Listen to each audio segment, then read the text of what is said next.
Kia ora koutou. Thank you so much for having us. So my name is Simon Seal. I'm a neuropsychologist and a clinical psychologist, and I'm from Tauranga, so kind of local, and been working for about 14 years or so, and primarily work at the moment with in kind of assessment of people following brain injury or concussion. So I do a lot of work for ACC in that context. I'll just hand you over to Prya to introduce yourself briefly as well. Thank you. Hi everyone, I'm Prya Beharry. I was born in Northern Ireland and grew up in Whakatane, so I'm very attached to the Bay of Plenty region. I've been a clin psych for about 12 years, and more recently I've moved into neuropsych. I've got a real interest in health and well-being and tying the two together, because we often look at mental health and mental sickness as different than actually just well-being, and I hope our presentation touches on that a little bit. I might just stand over here. Okay. Almost see you a little bit better. The lights are pretty bright, but so thank you so much for having us. It is good to be able to meet today. About a year ago we wouldn't have been able to meet and talk together like this. We're talking about, I guess, the impact of the COVID-19 global pandemic today. And I guess focusing on the psychological aspects of that. So in a relatively short period of time, life as we know it has changed. We've had to adjust to both kind of global and local impacts of the pandemic. And there's been a new normal, and there's no kind of going back to how things were before. And we're still kind of coming to terms really with the impacts of the pandemic. So the COVID pandemic is unique in that there's been widespread impacts on people's day-to-day lives. And there isn't really a known endpoint. Obviously things have improved a lot for us, and we've been very, very fortunate here in New Zealand. As I say, there's not many places in the world still where you can have a meeting such as this. So over just the last year, we've had to become very familiar with a whole lot of new things, such as wearing masks, bubbles, alert levels, Zooming, Ashley, QR codes, the vaccine, recognising the importance of toilet paper, and hand washing, and what it means to cough in public. So, as I said, in many ways New Zealand has fared relatively well, but that doesn't mean that we've come through unscathed, and there has been a significant impact. And the focus has understandably been on the medical symptoms, on prevention, closing borders, managed isolation facilities, and also the significant economic impact and survival. But the psychosocial impact is also likely to be really substantial and ongoing, and the full extent of this is still unclear. So the global pandemic is different from other major disasters that we have faced. So other disasters are usually confined to a specific geographical region, meaning that those who are unaffected can help, and that's different, obviously, in this situation. We're often better able to predict the course and duration of other disasters. With COVID-19, it's an ongoing state of uncertainty for many. And the other difference with the pandemic is that supportive in-person relationships are usually available, but haven't been so, or not to the same extent in the pandemic. We're social creatures, and we rely for our well-being on the support of others and being able to have contact with others and not be distanced from each other. So I'm also mindful that in New Zealand we've had a few other disasters to kind of contend with as well, such as earthquakes, unfortunately the Christchurch shootings, volcanoes, and the housing crisis as well. So all of these things as a society have an impact, and when you throw the pandemic on top, it can kind of raise everyone's level of kind of cumulative stress. So we've all become accustomed to looking at graphs and curves, and so I'm going to show you a few more. So to illustrate some of the psychosocial impacts of the pandemic, a group of Irish authors describe 4 waves of the health burden, specifically looking at the effects on mental health. So I don't know if you can see there, but the purple wave represents the immediate mortality and morbidity associated with COVID-19. The green graph curve there represents the second wave, the impact of fears of infection and reallocation of resources from non-urgent, non-COVID conditions. In blue is the third wave, and that's the impact of interrupted care on chronic conditions, and people also avoiding going to the GP, for example. And the fourth and kind of longest wave there, the red one, represents the psychosocial burden, the emergence of new mental illness, relapse in people with established mental illness, and the economic impact. And it's that last fourth wave that has the longest and enduring effects, well beyond the immediate medical effects. And those longer term effects may only be realised in years or perhaps even decades to come. And I guess, thinking about us in our New Zealand context, before the pandemic, we had a kind of renewed focus on the mental health system here, for example. And then, with the pandemic, understandably, the attention and focus has had to shift to COVID-19. But all those resources that were perhaps going to be allocated into some areas then have to be given to another. So it does have an impact on people. So just to recap, here in New Zealand, we had the first case identified on the 28th of February. And by March, there were 52 cases. And then at the end of March, we're in the level 4 lockdown and not returning to level 1 until June. And then poor old Auckland, they had a bit of a rough time as well. Obviously, it was level 2 here for several.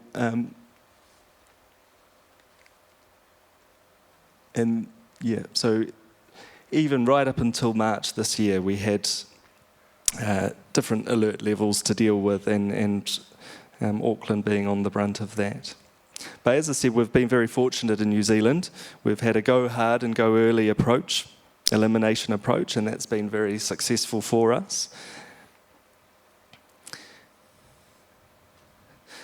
So with pandemics, there's often 2 effects. There's the fear generated from the pandemic itself, but then there's also the effects of the restrictions that are put in place to kind of contain the outbreak.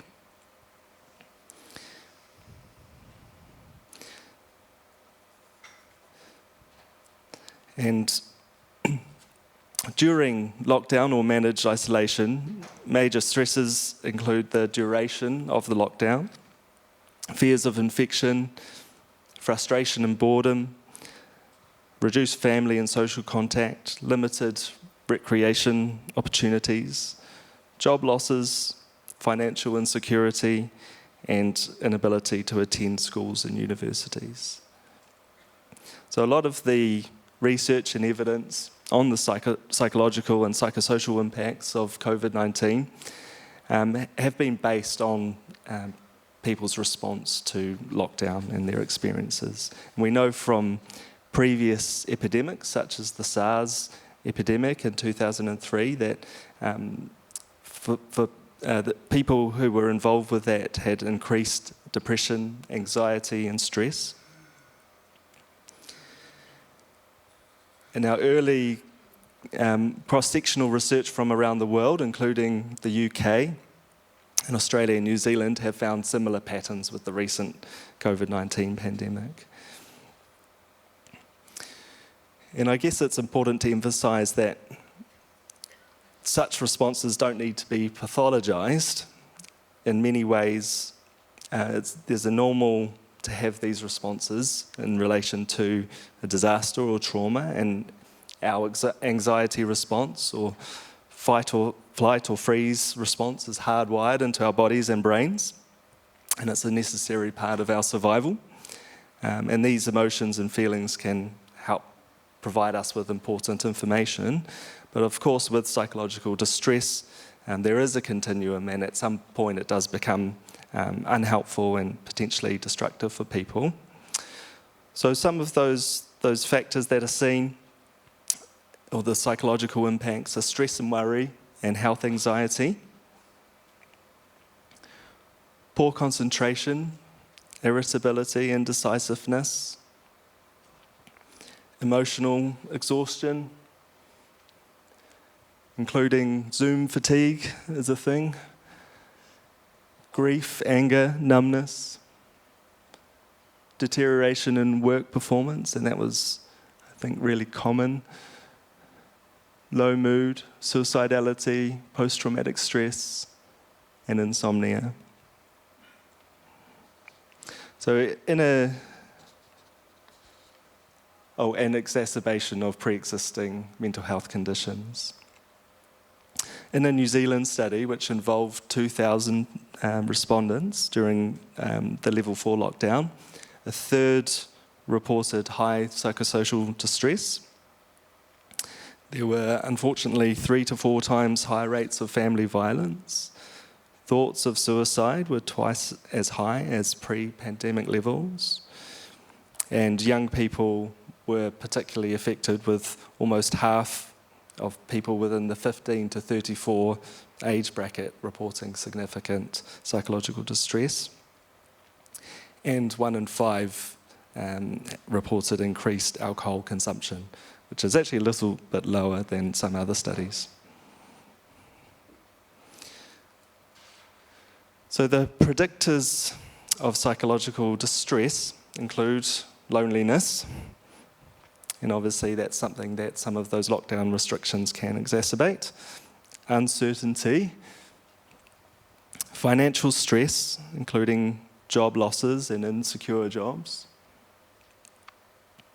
or insecure housing, family and relationship dysfunction, poor physical health and chronic health conditions, including long-term disability, prior mental health conditions, and unhelpful coping strategies, which might include alcohol and drugs.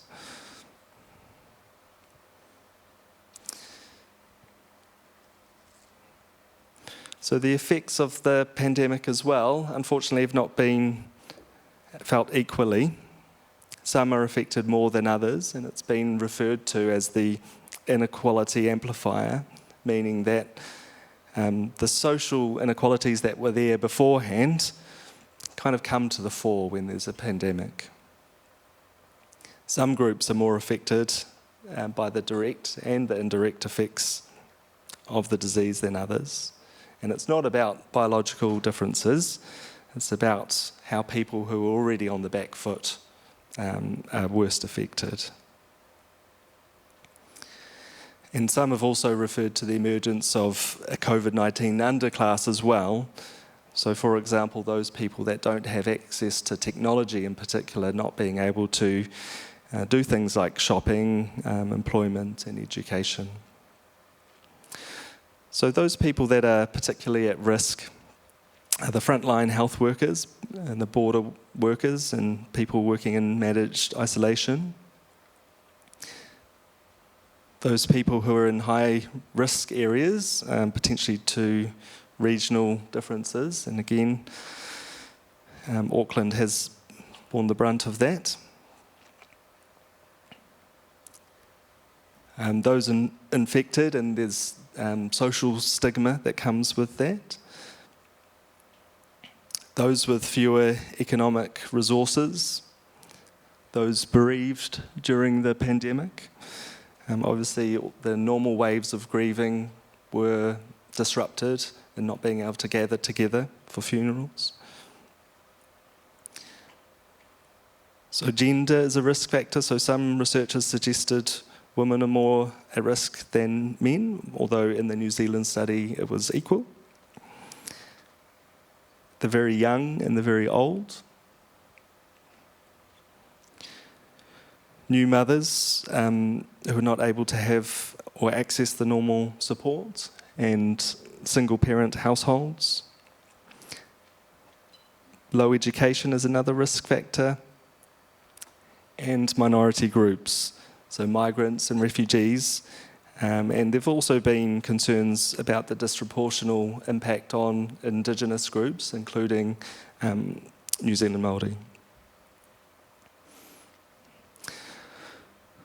So, in terms of protective factors, so some studies have looked at, well, what is it that helps us to be resilient during the pandemic, and what can result in improved mental well-being. And it's important to note that in the studies where psychological distress was elevated, if those people received adequate support and resources, then they improved and improved quickly. So again, that goes back to that psychological distress being a normal part of a reaction to a traumatic event. But some of the factors that have been associated with greater resilience, actually days spent in the sunshine, exercise, perceived family support, perceived support from friends, better sleep, spiritual practices, finding ways to have fun, and optimism, and that was the same in that New Zealand study as well, that if people could see a silver lining, then they were more likely or less likely to have negative psychological effects. All right. So I hand over to Prya now.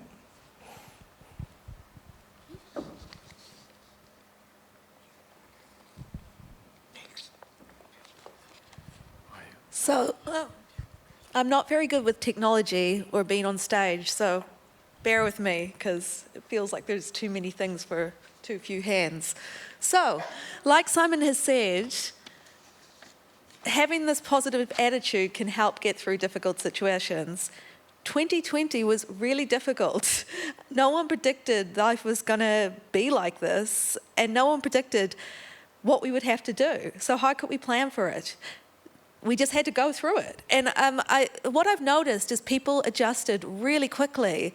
Within a week, we were all locked on. We all knew how to use technology like Zoom. I mean, some of us didn't because they didn't have to, but the amount of changes that happened in those 3 days was insane.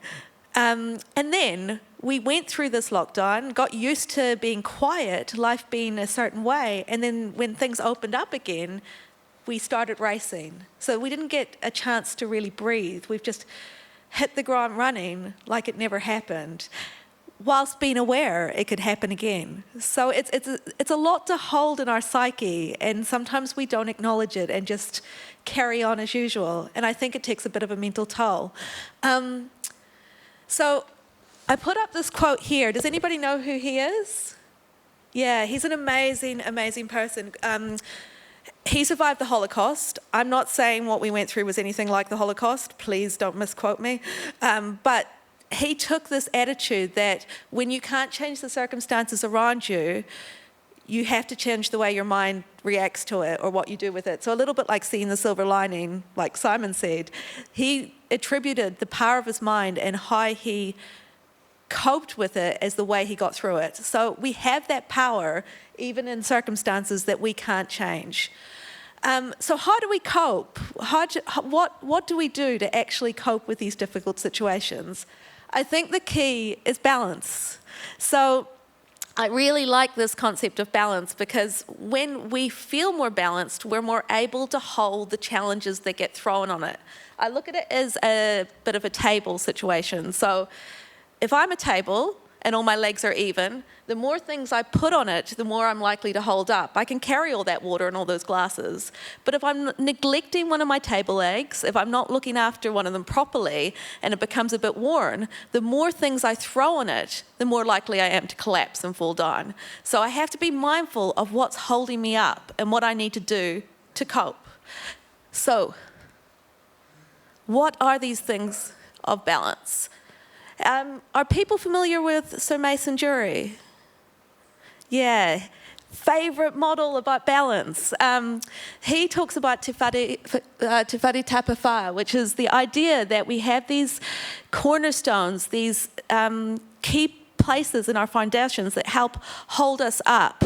And when these are strong, then the foundations of our homes are strong, our walls can stand strong, and we can withstand more things and have a greater sense of well-being. So we have to be mindful what we put into our foundation and take care of it and allow us to stand up, basically. There's a lot on, I'm not doing this theory justice in my head in this presentation, so if you're not familiar with it, please Google, look into it, because it's a really nice way to frame life. I'll talk about the first aspect, so the physical health, taha tinana, how your body grows, feels, moves, and how you care for it. So like Simon said, exercise and moving your body becomes really important in our mental and physical well-being. We only have one body, and we can often take it for granted when it's there for us all the time. So we have to do things to nourish it. Unfortunately, a lot of the media talks about exercise and diet in certain ways, so we stop enjoying those concepts. For you, those of you that are really gym bunnies, this might not apply, but for some people who have fallen out of the gym or feel anxious going into the gym or have been told no pain, no gain, the idea of exercise becomes really daunting, and we forget the reasons that we're doing this type of thing, the reasons that we're engaging in physical health is just to keep our body healthy and to enjoy movement. So instead of thinking, what exercise plan do I need, sometimes I just try to ask, how do I keep my body moving and what do I enjoy to do?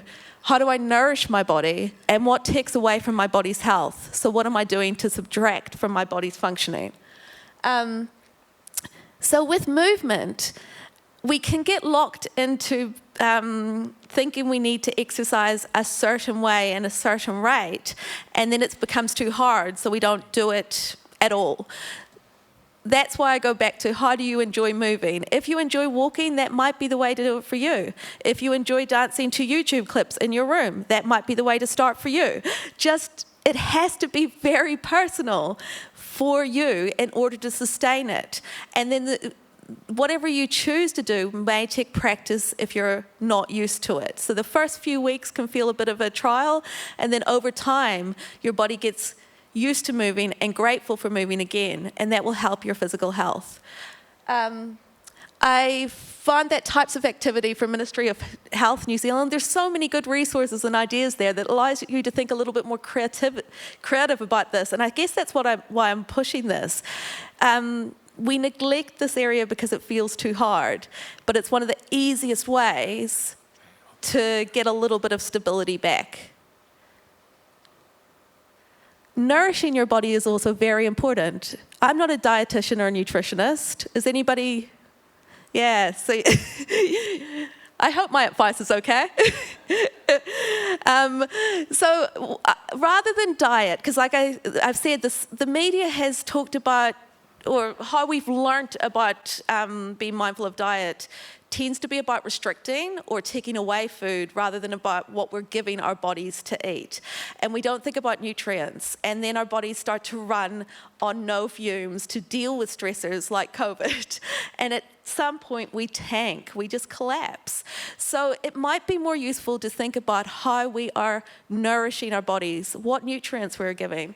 Again, there was this website there, New Zealand Nutrition Foundation, that just had more education on what you might need to do to have a more balanced diet, more ideas. So instead of going, I need to change my whole diet tomorrow, which can feel a bit difficult, it might be easier to think, what food group can I start to add? What aisle of the supermarket should I start to avoid? Bear in mind, when we're under stress, we are going to crave sugar and carbohydrates and anything that gives us that short, sharp burst of energy, which is great if you need to do that for a while. But if you're doing that for months, you're going to follow that crash and burn kind of cycle, and that doesn't feel pleasant.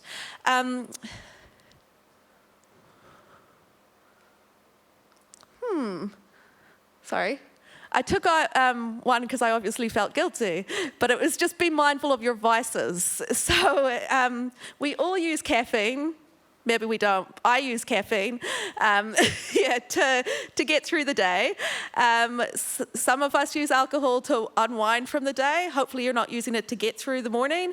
And some of us use sweet treats just to have that burst. That's all very well and good if you do it every so often. But if you're relying on these things, if the balance is gone, then again, we're just building into that stress model because our body is running on pretend fuel and it's going to run out and then we're going to crash and just need more and more to get through. So I'm not shaming anyone for using those things. Obviously, I deleted it, but it's a real thing to consider. The other foundation to think about is taha wairua. I really like this one, and I like this picture because I feel like it captures someone just being themselves, I guess. So this is the spiritual essence of who we are, how we identify. When we go through something like COVID, we go into a bit of coping mode, and we don't really have time to engage with the things that we value or enjoy. But the more that we do that, the more we lose our sense of self. Why is it important for us to have a sense of self? This is my other favorite picture. So the puffin is a ridiculous-looking creature on the surface. Very cute, but very ridiculous. He is standing on the sheer face of a rocky cliff, and look how confident he is. Because that's what he does. He knows he can go down that cliff and up that cliff and it's not going to be a problem. He is confident in who he is. He can cope with his surroundings because he knows he has the skills to get through that. So if we know who we are, what we like and what we can do and what skills we have, we're more able to cope with the stressors that are thrown our way. Now that seems like a really big concept, know yourself, but it's kind of easier than it looks. There's some basic questions just to ask. What is it that you value? What do you actually care about? If the world was to drastically change tomorrow, how would you have wanted to spend today? What would have been important to do?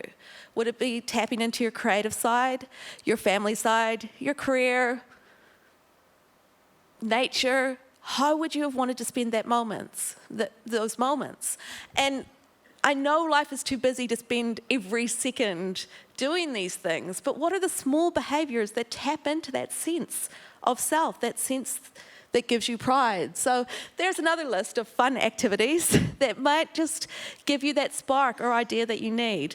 We often look at these activities like luxuries or things that we shouldn't do because there's too many other important things, but they are the things that give us fuel to keep on going. And they can be as simple as painting your nails. Obviously, I'm running a blank, so if you don't want to paint your nails, that's fine. Do a jigsaw. But they are very personal things that will make you feel like you.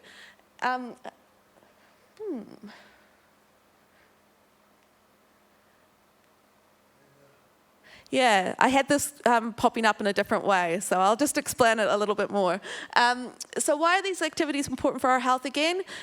That bottom line is a bit of a path, and when we're on that path, we feel a sense of meaning and joy because we're engaging in what we want to. If something gets in our way, like COVID or a stressor of any kind, we sometimes have to take a detour and go into survival mode. That's all very well, but the longer that we're in survival mode and the further we get away from what's important to us, the more likely we are to feel miserable. We're more likely to feel stressed and anxious because we've got nothing to refuel us. So it's really important to problem solve. What is the smallest step I can do to get back into contact with me as a person? Okay. And I'm sure you understand why this is one of the foundations, taha whānau. So it's not just our family, it's everybody that we care about, the people that we belong to, our tribe, basically our iwi. So this was, as Simon said, really impacted by COVID. Suddenly the way we had relationships had to change. People are still affected by this. So people living overseas, the plans they had to go back and forth are gone. Babies have been born, people have been lost, and we haven't been able to see them or contact them. There's an ongoing impact by that distance or that change in relationship. So during conflict, I guess it's reflecting on the impact that that loss of contact has had and thinking about different ways to be creative about contacting people. So if you have access to technology, rely on things like Zoom just to see the people that you love. Bear in mind, it takes a different type of energy. Like Simon said, that Zoom fatigue is real. So if anybody does find themselves getting really tired over internet connection and just wanting to avoid talking to people like that, that's completely normal. Don't feel guilty if you can't do it sometime. The other thing about loss of contact is people started to rely heavily on social media platforms to get a sense of engagement. There is a risk to that because it doesn't give the same sense of joy and meaning and connection that actually being around people has.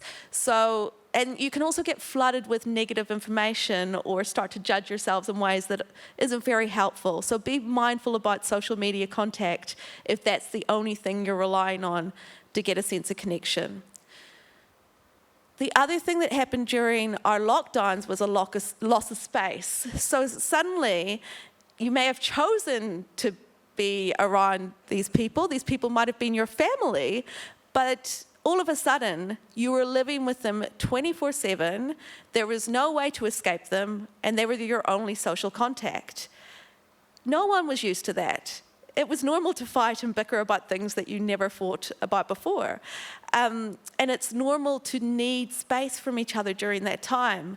So I guess it's just being aware that now that we've come out of it a bit, we still might need to schedule space away from each other and schedule in meaningful time together. So we're often just alongside each other without spending meaningful time or doing things that actually count.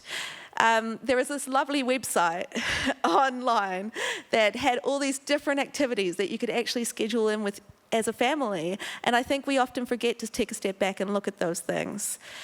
As Simon said, there was a huge change in roles. People were suddenly juggling many jobs. Parents became teachers, you're working from home, or there was job losses. These things impact grief, adjustment, and we need to step back and problem solve them, and it's okay to give away things and not try to do it all by yourself. This is obviously my favorite one. This foundation is Te Taha Hininaro, so it's your mental well-being and emotional well-being. What I like about this model is that it talks about your mental health or your brain and your emotional well-being as a resource as opposed to an illness. Like I was saying before, when we talk about mental health, we usually only talk about it when there's a problem. We don't talk about our brains when they're healthy. And I think that's the approach we need to take with it. Our brain is a resource. It's a muscle. Oh, well, it's not, but it's something that we need to use. Metaphor, treat it like a muscle. Because the more that we use it, the more we keep it active and fill it with novel information, the stronger it becomes. we like novelty. We like difference. When I say novelty, it doesn't mean that you have to jump off a cliff or do something extreme. It might just be learning something new. Our brain likes to be stimulated. When we're under stress, we often just go into the automatic and forget to do these things. We go to work and home again, or we just stay around our own environment watching TV. We don't actually think to use our brain in different ways, but that's what keeps it healthy. So stay curious, and it helps your brain to approach situations in a more flexible manner. What does stress do to us? So under this foundation, I thought it was useful to talk about stress. When we are in states of uncertainty, we have a stress reaction. Every human does. Stress has been talked about quite negatively, like it's a bad thing, but it's a very useful response to threat. It shifts our body into the response it needs to fight danger or to flee for danger. So we need stress to protect ourselves. But if there's no obvious external threat, or if these systems are going for a really long time, then our body is using up a whole lot of resources that it doesn't need. So if there's an external threat like a tiger, I can use that energy to run away, and when I get safe, my body will go back into resting state. If the threat is something like COVID, I can't actually fight it physically, and I can't really run away from it. So it just lingers around, and my body keeps on using that type of fuel. And if I stay at that level of energy, then eventually I get burnt out, overwhelmed, anxious, or my mood just gets really flat. So it's important to start to prioritize relaxation to allow our body to step in and out of that state of being. So that's just a visual picture of what happens when we're under stress. We often talk about stress from the mental aspect, but it involves a whole body response. So your body is working hard when it's trying to protect itself.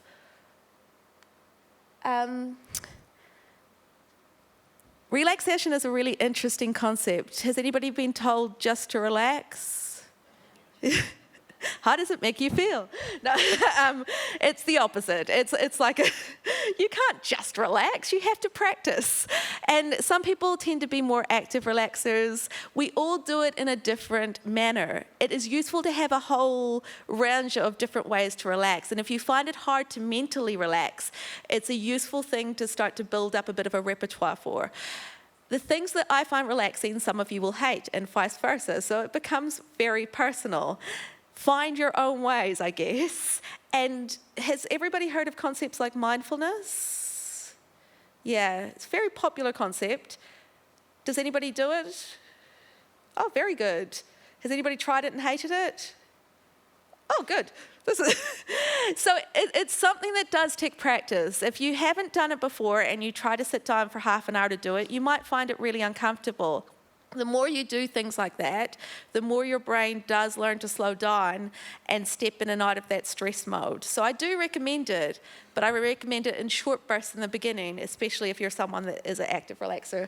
Those are just different ideas of how to do active relaxing strategies and how to do different mindfulness ones. But I guess the main message is know yourself and prioritize it. Sorry. So when I was doing this presentation, I felt like a real hypocrite because I've forgotten about all these things in my real life. But I think that's the nature of life, isn't it? It gets so busy, or we get so caught up in different things, or we just get burnt out that these things do not seem important anymore. And there's a real resistance to prioritizing them. For each of us, there'll be a different reason that you feel resistant or feel unable to carry them out. It might be useful to think about what your barriers are, what gets in the way of prioritizing relaxation or scheduling exercise. We know all these things. Why don't we do them? What type of thoughts pop up for you? So these are the type of thoughts I've had and I've heard, and that I've helped people work through, I guess. So I have to do all the things I should do before I can relax. I have other people to take care of. It won't work anyway. I'm not worth it. Say no is too hard. People might judge me or think I've let them down. I don't have the energy to engage in self-care. There is no time, and it's selfish. I think the thing to ask is, what is the cons of having these thoughts and buying into them? In the short term, we might get all the things we need to do done, but then there's always more. And in the long term, if we don't do the things that we know are important for our health, what's going to happen? Our well-being will start to become wobbly, and I guess everything will fall off the table. So the good thing is it's very simple to do some of those little steps in order to get balance back again. You don't have to do everything tomorrow, but it's just thinking, what is the smallest thing I can do in order to cope?